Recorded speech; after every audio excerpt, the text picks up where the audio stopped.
Well, peace, my dudes. Peace, my dudes. Here we are. Okay. Today we're going to speak about hell. Okay. Hell. It seems like we are living in hell on earth. Okay. There's a buddy over there. Hell on earth. Okay. You turn on the news.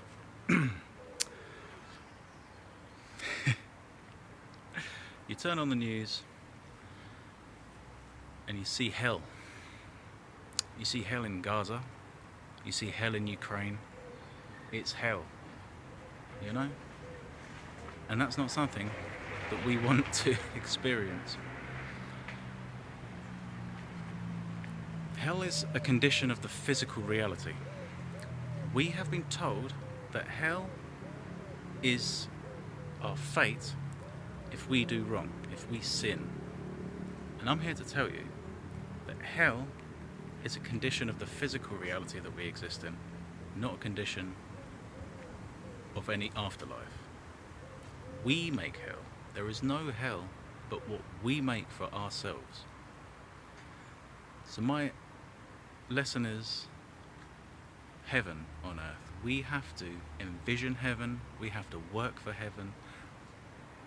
It doesn't have to take a lot. All it needs to take is a small act of kindness when you can. That's all it takes.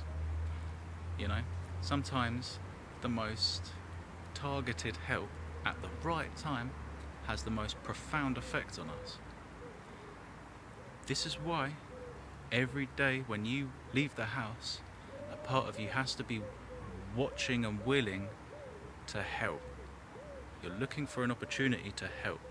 It's so important because we need to collectively contribute and cultivate heaven. Because look at what we've created through not cultivating heaven. If we don't deliberately choose to cultivate heaven in ourselves, in our lives, and in our outer world, then by accident we find ourselves in a world of hell. It seems to me that, as I've said before, it seems like the millionaires and the billionaires of the world, they are like those that profit in hell. You know, if this was hell, then they would be the demons that profit. They would be those that exist on the top of the hierarchy. And hell is just a construction of the mind by scribes of religions to prevent you from looking into other religions. Because once upon a time, the war between religions was much like the war between political parties now, in that they need your vote, they need you importantly, you know, for the survival of their own thing.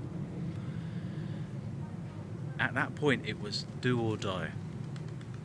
It was extraordinarily important to the point of survival, okay? My way is the only one way.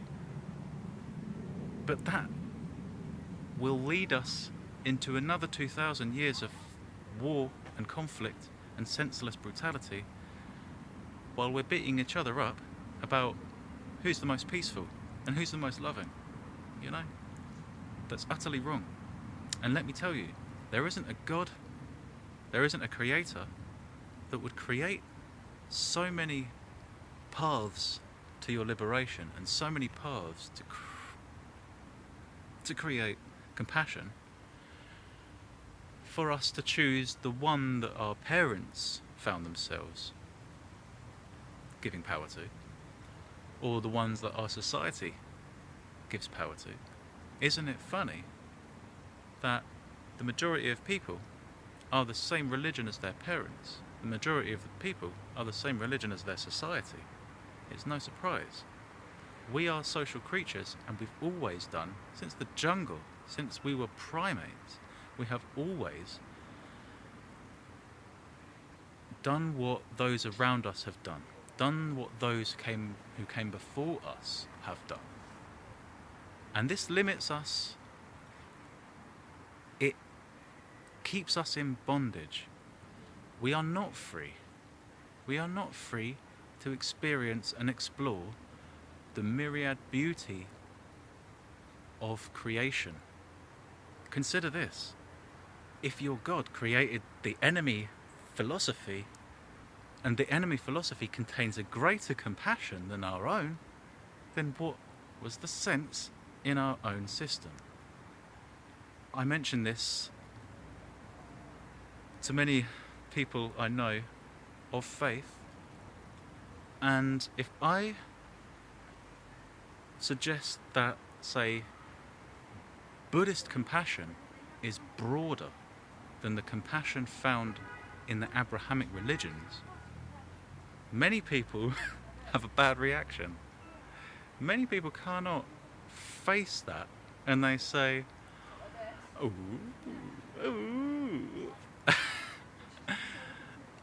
oh, so my religion's not so good and your religion's so good, right? And the truth of the matter is, let's consider if compassion can be broader than Christian compassion. It's animals, okay? Christianity claims dominion over animals. Islam creates dominion over animals. Judaism has dominion over animals. The Abrahamic religions, just to ensure that I'm not just beating Christianity up, all the Abrahamic religions, they see mankind as having dominion over earth. We are born into the reality and we find ourselves, oh look, it's a tree. I own that. Oh look, I'm in England. I own this. Oh look, there's a car. I own that. Look, there's a cow. I've seen it. And it's mine. Because I saw it and I believe that the Creator made it for me to eat. It's nice. It's a nice philosophy that means that you'll always be fed. And it means that if you're eating cow, you're going to be okay with it. Because you're not going to see the cow as a family member. You're not going to see the cow as someone who you have grown up with in another life. You have been born from in another life. You have given birth to in another life. You have been its enemy. It has been your enemy a million times. A million times. This is the Buddhist way of believing, of seeing everything. In terms of given enough time and enough opportunity, what happens? With enough time and enough opportunity,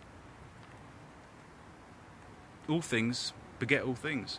All things are the mother and father of all things. If with enough time, enough possibility, enough reincarnations, then yeah. So we are limited by the philosophies that we're given, and it limits us to the point of being imprisoned.